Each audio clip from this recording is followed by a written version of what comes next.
সোনাপুৰৰ কচুতলিৰ উচ্ছেদিত স্থানত নিৰ্মাণ হ'বলগীয়া অসম আৰক্ষী বাহিনীৰ নতুন মুখ্য কাৰ্যালয়ৰ শিলান্যাস কেন্দ্ৰীয় গৃহমন্ত্ৰী অমিত শ্বাহৰ প্ৰাথমিক পৰ্যায়ত প্ৰায় 174 বিঘা ভূমি সামৰি স্থাপন হ'ব অসম আৰক্ষী বাহিনীৰ নতুন মুখ্য কাৰ্যালয়।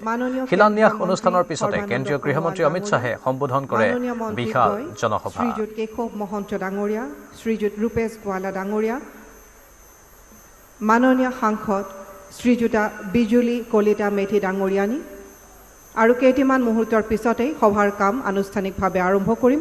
সকলোৰে সহায় সহযোগিতা আমি আৰু অসম চৰকাৰে কৰা উচ্ছেদ অভিযানক গৃহমন্ত্ৰীৰ প্ৰশংসা। ভাষণত কংগ্ৰেছক তীব্ৰ সমালোচনা কেন্দ্ৰীয় গৃহমন্ত্ৰীৰ।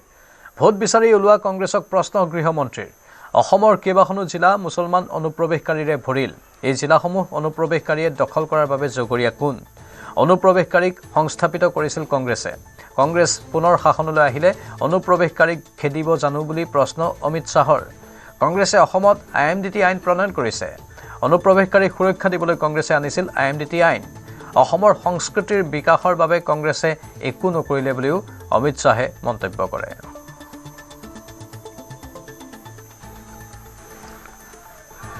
मित्रों, कांग्रेस के समय में यहां पर घुसपैठिया घुसे, जिसने आसाम की डेमोग्राफी को, जनसांख्यिकी को क्राइसिस के लेवल तक ले जाने का काम। उस वक्त भी हम घुसपैठ का विरोध करते थे। असम आंदोलन के समर्थन में हम सभी लोग देश भर से आए थे और हम नारा लगाते थे देश में, कच्छ हो या गुवाहाटी, अपना देश अपनी माटी। परंतु ये कांग्रेसियों की नींद नहीं खुलती थी। आज कांग्रेस पार्टी असम में वोट मांगने निकली है। मैं कांग्रेस पार्टी को पूछना चाहता हूं, धुबरी, बारपेटा, दर्रंग, मोरीगांव, बोंगाईगांव, नौगांव और घोलपड़ा, ये सारे जिले मुस्लिम बहुल, घुसपैठिया बहुल बने हैं। किसकी जिम्मेदारी है? भाइयों बहनों, इसकी जिम्मेदारी सीधी सीधी कांग्रेस पार्टी पर जाती है। मुझे बताओ किसकी जिम्मेदारी है भाई? अरे जोर से बोलो, किसकी है? आज मैं कांग्रेस पार्टी को कहकर जाता हूं कि आपने जो पाप किया है, वो पाप से आसाम को मुक्त कराने का काम हम करने वाले हैं, भारतीय जनता पार्टी करने वाले। हेमंत जी ने 1.5 लाख बीघा जमीन घुसपैठियों से मुक्त कराई। अभी अभी उन्होंने कहा कि 5 लाख बीघा जमीन मुक्त कराएंगे। हेमंत को मैं जानता हूं, ये वचन के बड़े पक्के हैं। मैंने गत चुनाव में कहा था 1 लाख लोगों को सरकारी नौकरी देंगे। उन्होंने 1.5 लाख लोगों को करप्शन के बगैर नौकरी देने का वादा पूरा कर दिया है। तो 5 लाख बीघा ये जरूर पूरा करेंगे, मगर इससे क्या आसाम की समस्या हल हो जाएगी? आप मुगालते में मत रहना, आसाम की समस्या हल नहीं होगी। यहां से निकलकर कहीं और जाएंगे, देश के कहीं और हिस्से के जाएंगे। मैं आज कहकर जाता हूं, 5 साल के लिए फिर से कमल फूल की सरकार बनाइए। आसाम से घुसपैठियों को चुन चुन कर हम देश के बाहर निकालने का काम करेंगे। और ये संभव हो सकता है। अगर देश का बड़ा हिस्सा नक्सलवाद से मुक्त हो सकता है, तो देश की भूमि भी घुसपैठियों से मुक्त हो सकती है। इसके लिए चाहिए कलेजा, चाहिए हिम्मत, चाहिए और दृढ़ संकल्प चाहिए। और अपने नेता और देश के प्रधानमंत्री नरेंद्र मोदी में ये तीनों मौजूद है भाई, तीनों मौजूद है। घुसपैठियों का जाना तय है, परंतु उसको निकालने के लिए राज्य सरकार का समर्थन चाहिए। मुझे बताओ भाई, जिन्होंने घुसपैठिए घुसाए वो कांग्रेस पार्टी, उसकी सरकार बनती है तो घुसपैठियों को निकालने देगी क्या? जरा जोर से बोलो, कांग्रेस घुसपैठियों को निकालने देगी? अरे जोर से बोलो, निकालने देगी? घुसपैठियां निकालना है तो फिर से एक बार भारतीय जनता पार्टी की सरकार बनानी पड़ेगी। कांग्रेस के 20 साल में कई सारे जिलों में, ये 7 जिलों में हिंदू आबादी जो 38 लाख थी वो घटकर 36 लाख हो गई और पूरे जिले घुसपैठियों से भर गए। ये 7 जिले जो है, धुबरी, बारपेटा, दरंग, मोरीगांव, बोंगाई, नवगांव और गोलपाड़ा, वो भी हमारे हैं भाई। उसको घुसपैठियों से मुक्त कराना चाहिए या नहीं कराना चाहिए? बताइए, जोर से बोलो, बताना चाहिए नहीं कराना चाहिए? मैं कांग्रेस पार्टी के नेताओं को चैलेंज देता हूं कि आपके घोषणा पत्र में, अरे करना मत, सरकार बन जाए तो हटाना मत, सिर्फ घोषणा कर दो कि हम घुसपैठियों को हटाएंगे।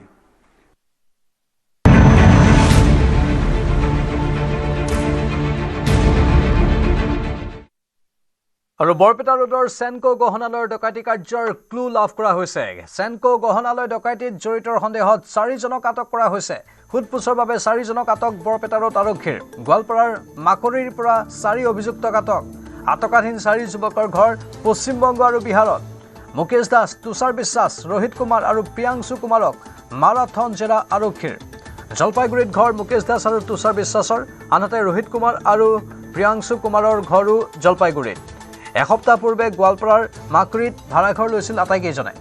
5জনীয়া অস্ত্ৰধাৰী ডকাইতে গহনালয়ত চলাইছিল লুটপাট। ডকাইতৰ দলে লুটি নিছিল 12 কোটি টকাৰ আ অলংকাৰ। সেনকো অলংকাৰত দিন দুপৰতে চলাইছিল লুটপাট। কৰ্মচাৰীৰ হাত ভৰি বান্ধি সেই লুটপাট চলাইছিল, মূৰত বন্দুক থৈ তেওঁলোকক আতংকিত কৰিছিল। আৰু তাৰ পাছত এতিয়া কেইবাজনকো সন্দেহবশতঃ কৰায়ত্ব কৰা হৈছে।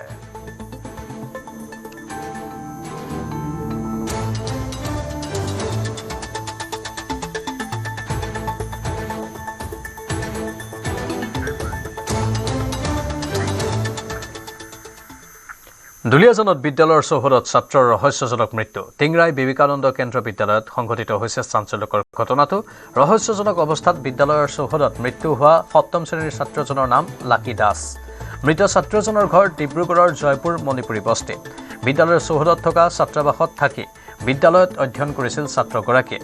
ছাত্ৰজনক পৰিকল্পিতভাৱে হত্যা কৰাৰ অভিযোগ পৰিয়ালৰ। ইপিনে ছাত্ৰ আৱাসৰ শৌচাগাৰত ছাত্ৰগৰাকীয়ে আত্মহত্যা কৰা বুলি দাবী বিদ্যালয়ৰ কৰ্তৃপক্ষৰ। এই ঘটনা সন্দৰ্ভত আৰক্ষীয়ে এক গোচৰ ৰুজু কৰি অব্যাহত ৰাখিছে তদন্ত।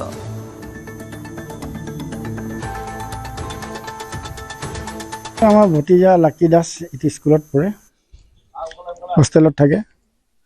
যোৱাকালি 4টা বজাত সিহঁতি ফোন কৰিছে, প্ৰিন্সিপালে না কোনে কৰিছে ঘৰত কৰাৰ পিছত ল'ৰাজন এবাৰ ক'লে ছুইচাইড কৰিছে বুলি। তেতিয়া আহিলোঁ, আহি চাইছোঁ তাক অইল মেডিকেলত ভৰ্তি কৰি থৈছে।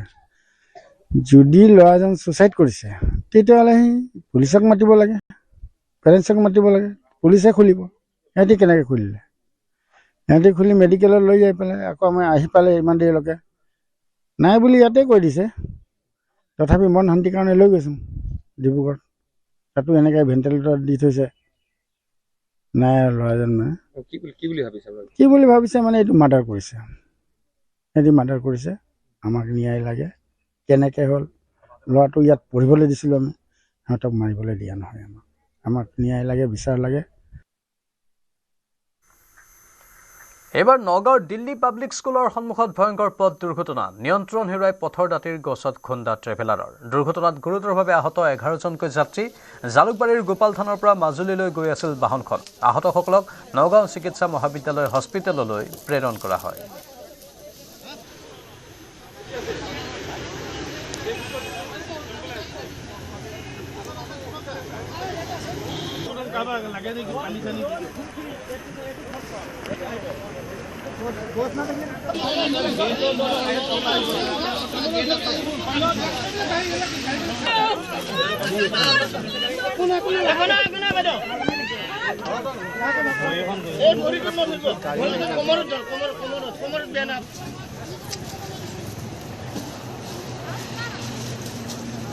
মানুহ আছিলে তোলে 11জন। 11 মহিলা আছিলে পুৰুষ আছিলে?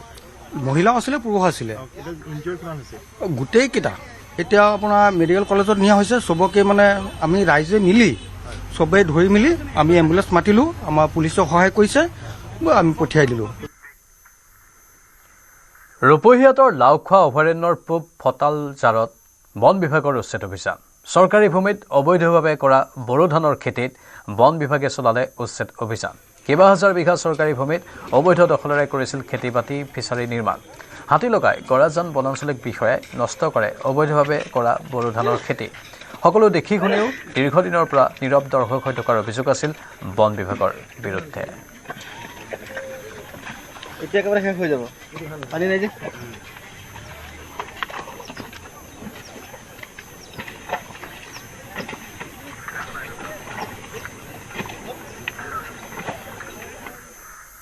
এবাৰ দিল্লীত উত্তৰ পূবৰ যুৱতীক বৰ্বৰ আক্ৰমণ। উত্তৰ ত্ৰিপুৰাৰ এগৰাকী 19 বছৰীয়া যুৱতীক কোঠাত আবদ্ধ কৰি 3 দিন ধৰি ধৰ্ষণ। তাৰ পাছত যুৱতীগৰাকীৰ সৰ্বশৰীৰত চোকা অস্ত্ৰৰে ৰেপি প্ৰাণে মৰাৰ চেষ্টা প্ৰেমিক শিৱমৰ। হাৰিয়ানাৰ গুৰুগ্ৰামত সংঘটিত হৈছে এই ভয়ংকৰ ঘটনা। গুৰুগ্ৰামৰ ছেক্টৰ 69ত 2 লিভিনত আছিল। সংকটজনক অৱস্থাত এইমছত চিকিৎসাধীন হৈ আছে যুৱতীগৰাকী। ভুক্তভোগী যুৱতীগৰাকী GD গোৱেংকা বিশ্ববিদ্যালয়ৰ বায়'টেকনলজিৰ ছাত্ৰী। যোৱা ছেপ্টেম্বৰ মাহত 19 বছৰীয়া শিৱমৰ সৈতে চিনাকি হৈছিল যুৱতীগৰাকীৰ। তাৰ পাছৰে পৰা 2 লিভিনত আছিল বুলি মন্তব্য কৰিছে দিল্লীৰ DCPয়ে। ইতিমধ্যে গুৰুগ্ৰাম আৰক্ষীয়ে গ্ৰেপ্তাৰ কৰিছে অভিযুক্ত তথা দিল্লীৰ বাসিন্দা শিৱমক।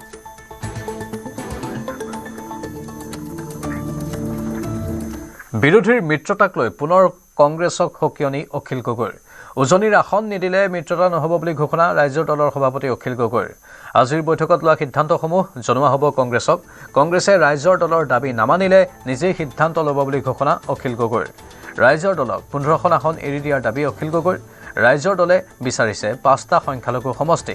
শিৱসাগৰত মুখ্যমন্ত্ৰীয়েও অখিল গগৈক হৰুৱাব নোৱাৰে বুলি দাবী অখিল গগৈৰ। 15টা আমাকতো 15খন আসন লাগিব। 1 নম্বৰ, এই 15খন আসন আমাৰ চইচত দিব লাগিব ন। মাত্ৰ 15খনে লৈছোঁ। অসমততো 15খন আসন নাই। অসমততো 126খন আসন আছে। 126খন আসনৰ আমাক 15খন আসন আমাক চইচত লাগে। তাৰ ভিতৰত গৌৰৱে মোক কৈছিলে যে নহয় অখিলদা 3খন আমি চইচত দিম। আমি সেইটোও মানি লৈছিলোঁ। তাৰমানে 12খন আমাৰ চইচত লাগে। এতিয়া 4খনে আমাৰ চইচত আহিছে। মানে পচন্দখিনি তেওঁলোকে ৰাখি থৈ দিছে। তেওঁলোকে মানে আলোচনাত বহিবলৈ যোৱা মানুহবিলাকৰ নিজৰ নিজৰ কেণ্ডিডেট আকৌ যোনে দিয়ক কোনে নিদিয়ক সেইটো বাদ দিয়ক। আজিৰ দিনটোত 3জন বিধায়ক আছোঁ। অখিল গগৈ শিৱসাগৰত, হিমন্ত বিশ্ব শৰ্মা আহিলেও হৰুৱাব নোৱাৰে, আৰু চেয়াৰমান আলী আছে। যোন আহক, বিজেপিৰ আহক কংগ্ৰেছৰ আহক, চেয়াৰমান আলীক হৰুৱাব নোৱাৰে। আৰু ৰচিদ মণ্ডল আছে। যোন আহক, বিজেপি আহক, AGP আহক, কংগ্ৰেছ আহক, আমাৰ 3জন বিধায়কক হৰুৱাব নোৱাৰে। আপোনালোকে নিশ্চিন্ত হৈ থাকক যে ৰাইজৰ দলৰ 1জন প্লাছ 2জন 3জন হৈ গ'ল 26ত। তাৰ পাছৰ একাউণ্টটো কৰি আছোঁ এতিয়া আমি বিচাৰি আছোঁ যে 15টা ছিটৰ ভিতৰত 15টা জিকিম। 15টা ছিটৰ ভিতৰত 15টা জিকিম, এনেকৈ প্লেন কৰি আছোঁ। 5টা সেইকাৰণে সংখ্যালঘুৰ ছিট লাগে। তাৰ ভিতৰতো আকৌ 2টা কৈছোঁ যে ঠিক আছে আপোনালোকে ফ্ৰেণ্ডলি দিয়ক আমাক। 15টাৰ ভিতৰতো আকৌ 2টা ফ্ৰেণ্ডলি বিচাৰিছোঁ। কথাটো বুজিছেনে? 13টাহে। এই ফ্ৰেণ্ডলি 2টাও জিকিম আৰু 13টাও জিকিব লাগে আমাৰ। 15টাৰ ভিতৰত মই 15টা জিকিব লাগে, তেতিয়াহে চৰকাৰখন হ'ব। সেইটো আলোচনা চলি আছে। নাই, সেইটো এটা হাইপথেটিকেল কথা। সেইটো কথা আলোচনা হ'ব, আলোচনাৰ মাজত চৰ্চা চলিব, তেতিয়া ডেটটো ফাইনেল হৈ যাব। এইটো আগতীয়াকৈ ডেট ফাইনেল হৈ নাযায় নহয়। 24 ঘণ্টাটো হ'ব পাৰে, 12 ঘণ্টাটো হৈ যাব পাৰে, 24 ঘণ্টাটো হ'ব পাৰে, 2 দিনো লাগিব পাৰে। আলোচনা সেইটো আমাক কিয় সুধে? তেখেতসকলৰ দলৰ কথা এটা আমি উত্তৰ কেনেকৈ দিম? আমি যিমান সোনকালে নিষ্পত্তি হ'ব। সোনকালে হৈ যাওক, আজিয়ে হৈ যাওক, গোটেই বিষয়টো চেটেল হৈ যাওক। আমাৰ 2 দিন দেৰিকৈ হ'লেও হ'ব। অখিলদাৰ বিষয়টো নিষ্পত্তি আজিৰ দিনতে হ'লে আমি আটাইতকৈ সুখী হ'ম। নিৰ্বাচনৰ প্ৰাক মুহূৰ্তত ৰাইজৰ দলৰ জৰুৰী বৈঠক। ৰাইজৰ দলৰ মঠঘৰীয়াৰ কাৰ্যালয়ত এই বৈঠক। বৈঠকত উপস্থিত আব্দুল ৰছিদ মণ্ডল, শ্বেৰমান আলী। প্ৰথমবাৰৰ বাবে ৰাইজৰ দলৰ কাৰ্যালয়ত শ্বেৰমান আলী। কংগ্ৰেছে আকোৰগোজ মনোভাৱ এৰিব লাগিব বুলি মন্তব্য শ্বেৰমান আলীৰ।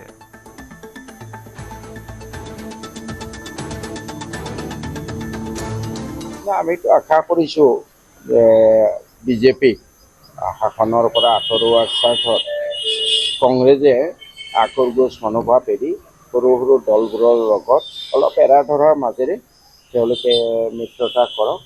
যদিহে তেওঁলোকে বিজেপিক আঁতৰাব খুজিছে আৰু যদি তেওঁলোকে বিজেপিক আঁতৰাব খোজা নাই তেতিয়াহ'লেতো আৰু ক'বলগীয়া একো নাই।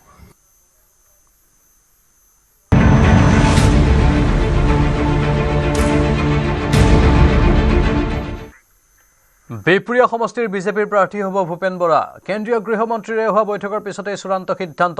শুকুৰবাৰে সন্ধিয়া অমিত শ্বাহক সাক্ষাৎ কৰিছিল ভূপেন বৰাই। দলীয় এক সূত্ৰই প্ৰকাশ কৰিছে এই কথা। ২৬ৰ নিৰ্বাচনত বিহপুৰীয়া সমষ্টিৰ পৰাই প্ৰতিদ্বন্দ্বিতা কৰিব ভূপেন বৰাই। কইনাধৰাত অমিত শ্বাহৰ সৈতে হৈছিল ভূপেন বৰাৰ বৈঠক। গৃহমন্ত্ৰীৰ সৈতে আধা ঘণ্টাজোৰা বৈঠকৰ পিছতেই প্ৰাৰ্থিত্বক লৈ সিদ্ধান্ত লোৱা হৈছে।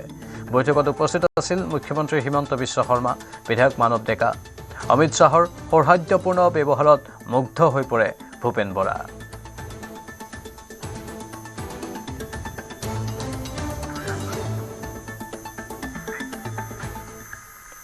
বৃহৎ কাৰ ৰেলীৰে নিৰ্বাচনী ৰণদংকা UPPLৰ। ওদালগুৰিৰ পৰা কোকৰাঝাৰলৈ উলিওৱা হৈছে এই কাৰ ৰেলী। মেগা কাৰ ৰেলীত ব্যৱহাৰ কৰা হৈছে 1000খন চাৰিচকীয়া বাহন।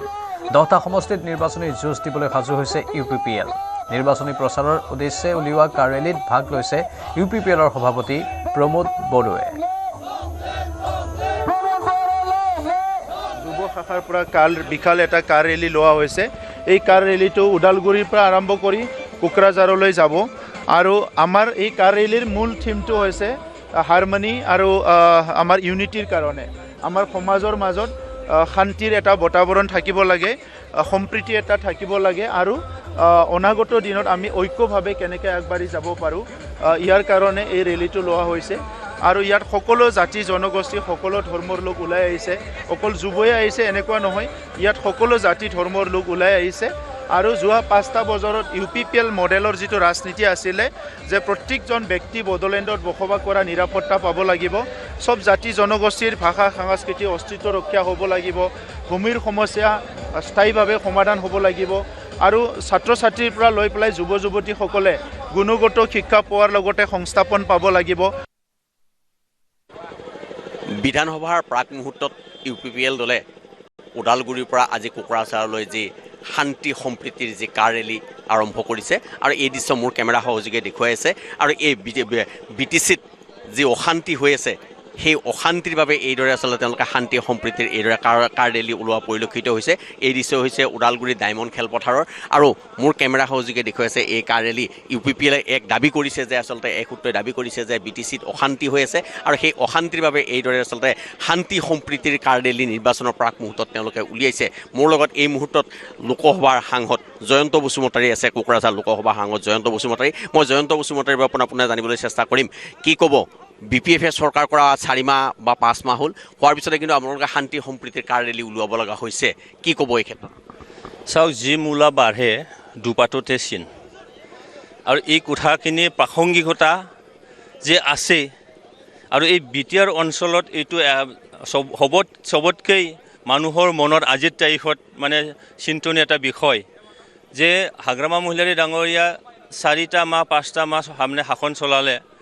তেখেতসকলে যোৱা 17টা বছৰত যিটো কেৰেক্টাৰ যিটো মডেল তেওঁলোকে ছেট কৰিছিলে যে ইয়াত অশান্তময় পৰিৱেশ, জাতি জনগোষ্ঠীৰ মাজত বিশ্বাস আস্থা হেৰুৱা এটা পৰিৱেশ, জাতি জনগোষ্ঠীৰ মাজত এটা সাকু যে লাগিছিল সেই সাকু নোহোৱা এটা পৰিৱেশ। কিন্তু আজি প্ৰমোদ বড়ো ডাঙৰীয়া আমাৰ UPPL চৰকাৰ অহাৰ লগে লগেই এই অঞ্চলত আমি এটা মডেল আমি ছেট কৰিছোঁ যে UPPL মানে শান্তি, UPPL মানে জাতি জনগোষ্ঠীৰ মাজত ভাতৃত্ববোধ, জাতি জনগোষ্ঠীৰ মাজত সমন্বয়। আৰু এই সমন্বয়ৰ দ্বাৰা আমাৰ যুগ বছৰ ধৰি যিখিনি আমাৰ হাতাম পুৰুষীয়া সম্পৰ্ক আছিলে, যিটো নেকি 17টা বছৰ সেইটো নাইকিয়া হৈ গৈছিলে। বিশ্বাস বোলা এই অঞ্চলত কেতিয়াবা যে শান্তি ঘূৰি আহিব সেইটো মানুহে বিশ্বাসে কৰা নাছিলে। কিন্তু এনেকুৱা এটা অবিশ্বাস্য সময়তো প্ৰমোদ বড়ো ডাঙৰীয়া UPPL চৰকাৰে যিটো শান্তি স্থাপন কৰিলে, মডেল এটা ছেট কৰিলোঁ। আগন্তুক বিধানসভা নিৰ্বাচন আছে আৰু এই বিধানসভা নিৰ্বাচনৰ কাৰণে আজি BTR অঞ্চলত 26টা জনগোষ্ঠী আছে। সেই 26টা জনগোষ্ঠীৰ প্ৰত্যেকটো দল সংগঠন ব্যক্তি বিশেষে আজি UPPLটো মিছ কৰিছে আৰু এইটো গোটেই অসমবাসীয়ে হয়তো নিশ্চয়কৈ দেখিছে গোটেই মানে ৰাষ্ট্ৰই দেখিছে সেইকাৰণে আগন্তুক বিধানসভা নিৰ্বাচনত UPPL এনে এটা ৰাজনৈতিক দল এনে এটা ৰেজিষ্টাৰ এনে এটা ৰিকগনাইজ দল হয় যিয়ে BTRৰ আমি যেটা 5টা বছৰৰ মডেল আমি সেট কৰিছোঁ সেই মডেলটো আমি অসম পৰ্যায়তো আমি লৈ যাব পাৰোঁ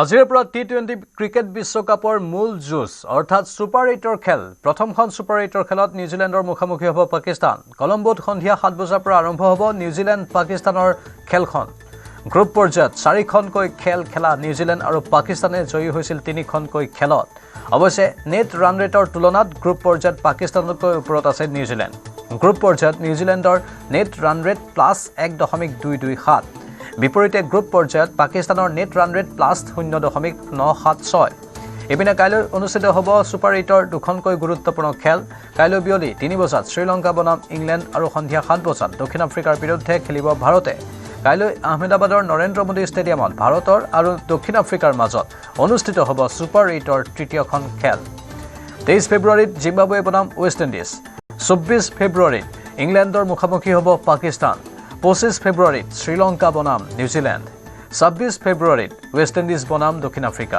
26 ফেব্ৰুৱাৰীতে ভাৰতৰ মুখামুখি হ'ব জিম্বাবুৱে 27 ফেব্ৰুৱাৰীত ইংলেণ্ড বনাম নিউজিলেণ্ড 28 ফেব্ৰুৱাৰীত শ্ৰীলংকাৰ মুখামুখি হ'ব পাকিস্তান 1 মাৰ্চত জিম্বাবুৱে বনাম দক্ষিণ আফ্ৰিকা আৰু ভাৰত বনাম ৱেষ্ট ইণ্ডিজৰ মাজত হ'ব দুখন সুপাৰ 8ৰ খেল 4 আৰু 5 মাৰ্চত হ'ব দুখন ছেমিফাইনেল 8 মাৰ্চত অনুষ্ঠিত হ'ব T20 বিশ্বকাপৰ ফাইনেল খেল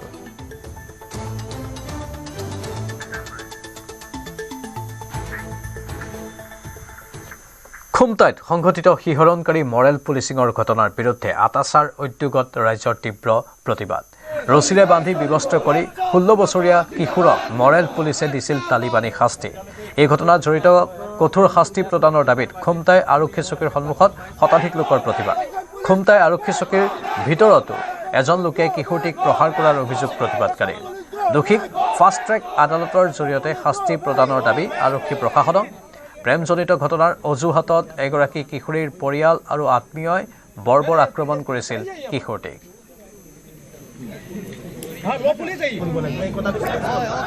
দুৰ্ভাগ্যজনক কথা যে যোৱা 15 তাৰিখে আমাৰ নৱম শ্ৰেণীৰ এজন ছাত্ৰক ৱাছিম খান নামৰ এজন ব্যক্তি এজন অনা অসমীয়া মুছলিম সম্প্ৰদায়ৰ লোকসকলে ঘৰলৈ মাতি পইচা দিম বুলি কৈ ঘৰলৈ মাতি তেখেতক নগ্ন কৰি তেখেতক যেনেধৰণে মাৰপিট কৰি তেখেতৰ ভিডিঅ' প্ৰস্তুত কৰি সামাজিক মাধ্যমত প্ৰচাৰ কৰিলে এইটো একেবাৰে নিন্দনীয় আৰু অমানৱীয় এটা ঘটনা গতিকে এই ঘটনাৰ লগত জড়িত থকা যিসকল ব্যক্তি আছে আজি সেই ছাত্ৰজনে নিজ মুখেৰে তেখেতে মন্তব্য কৰিছে যে প্ৰায় 25-30 জন ব্যক্তিয়ে তেখেতক আবদ্ধ কৰি ৰাখি ঘৰৰ ভিতৰত বান্ধি নগ্ন কৰি মাৰপিট কৰিছে আৰু এতিয়ালৈকে কিন্তু গোলাঘাট জিলা আৰক্ষী প্ৰশাসনে কিন্তু মাত্ৰ 6 জন ব্যক্তিক গ্ৰেপ্তাৰ কৰিছে আৰু যিসকল ব্যক্তি আছে তেখেতসকলক কিন্তু এতিয়ালৈকে গ্ৰেপ্তাৰ কৰা নাই এইটো অতি দুৰ্ভাগ্যজনক কথা আৰু তাতকৈ দুৰ্ভাগ্যজনক কথা লজ্জাজনক কথা যে ৰাজেন সিং যিজন SP গোলাঘাট জিলাৰ তেখেতৰ নেতৃত্বত খুমটাই আৰক্ষী চকীত কেনেকৈ আৰক্ষী বিষয়াসকলৰ উপস্থিতিত ৱাছিম খান নামৰ এজন ভণ্ড এজন গুণ্ডাবী যিজনে কেনেকৈ মাৰিবলৈ পালে কাৰ ছাত্ৰৰ ছায়াত এই ঘটনাটো সংঘটিত হৈছে গতিকে আমি ভাবিবলৈ বাধ্য হৈছো যে এই ঘটনাটোৰ লগত সম্পূৰ্ণ গোলাঘাট জিলাৰ যিজন আৰক্ষী অধীক্ষক ৰাজেন সিং তেখেত সম্পূৰ্ণভাৱে জড়িত আছে গতিকে অসমৰ DGP মহোদয়ক আমি দাবী জনাইছো অতি শীঘ্ৰে ৰাজেন সিংক নিলম্বন কৰিব লাগিব আৰু লগতে যিসকল খুমটাই থানাত এই সময়ত দায়িত্বত আছিলে সেইসকল বিষয়ববীয়াক কিন্তু বৰখাস্ত কৰিব লাগিব চাকৰিৰ পৰা আমি অসমৰ মাননীয় মুখ্যমন্ত্ৰীক আহ্বান জনাইছো আপুনি গোটেই ঘটনাটোক আপুনি তদন্তৰ আওতালে আনক ফাষ্ট ট্ৰেক আদালতত এই বিচাৰটো হ'ব লাগিব এজন নৱম শ্ৰেণীৰ ছাত্ৰক এনেধৰণৰ অত্যাচাৰ কৰাটো আমি চাহ জনজাতি ছাত্ৰ সন্থা আৰু চাহ জনগোষ্ঠীৰ ৰাইজে আমি শিক্ষিত সমাজে কেতিয়াও আমি গ্ৰহণ নকৰো গতিকে যেতিয়ালৈকে এই 25-30 জন ব্যক্তিক গ্ৰেপ্তাৰ নকৰে যেতিয়ালৈকে ৱাছিম আলীক গ্ৰেপ্তাৰ নকৰে যেতিয়ালৈকে ৱাছিম খান আৰু তেখেতৰ পৰিয়ালক খুমটাই চাহ বাগিচাৰ পৰা উচ্ছেদ নকৰে এই সংগ্ৰাম কিন্তু চলি থাকিব যাদৱ পায়েঙৰ মোলাই কাঠনিৰ পিছত এইবাৰ তিনিচুকীয়াৰ নলনী সংৰক্ষিত বনাঞ্চলত অগ্নিসংযোগ দুষ্ট চক্ৰৰ বনাঞ্চলখনৰ এটা অংশত দুষ্ট চক্ৰই অগ্নিসংযোগ কৰে বনাঞ্চলখনত থকা হলং গছসমূহ কাটি বন মাফিয়াই নিৰ্বিঘ্নে চলাইছে বন ধ্বংসযজ্ঞ বন বিভাগৰ ছত্ৰছায়াত এই বন ধ্বংসযজ্ঞ চলাৰ অভিযোগ স্থানীয় ৰাইজৰ বনাঞ্চলখনত দুষ্ট চক্ৰই অগ্নিসংযোগ কৰাৰ ৭২ ঘণ্টাৰ পিছতহে বন বিভাগৰ লোক সেই স্থানত উপস্থিত হোৱাত ক্ষোভিত হৈ পৰে স্থানীয় ৰাইজ উল্লেখযোগ্য যে ২০ লাখ টকীয়া কাম্পা আঁচনিৰ যোগেদি ৫ হেক্টৰ ভূমিত হলং প্লান্টেশ্যন নামেৰে অসমৰ জাতীয় হলং গছ ৰোপণ কৰিছিল বন বিভাগে অৱশ্যে বৰ্তমান বনাঞ্চলখনত ৯৫% গছপুলিৰ নাই কোনো অস্তিত্ব অভিযোগ অনুসৰি বন বিভাগে অৰ্ধত হলং গছৰ পুলি এই বনাঞ্চলৰ ভিতৰত ৰোপণ কৰাৰ ফলত বৰ্তমান সময়ত প্ৰায় ৯৫% গছপুলি নোহোৱা হৈছে সময় হৈছে ত্ৰিবাতিৰ পৰা বিদায় লোৱাৰ নমস্কাৰ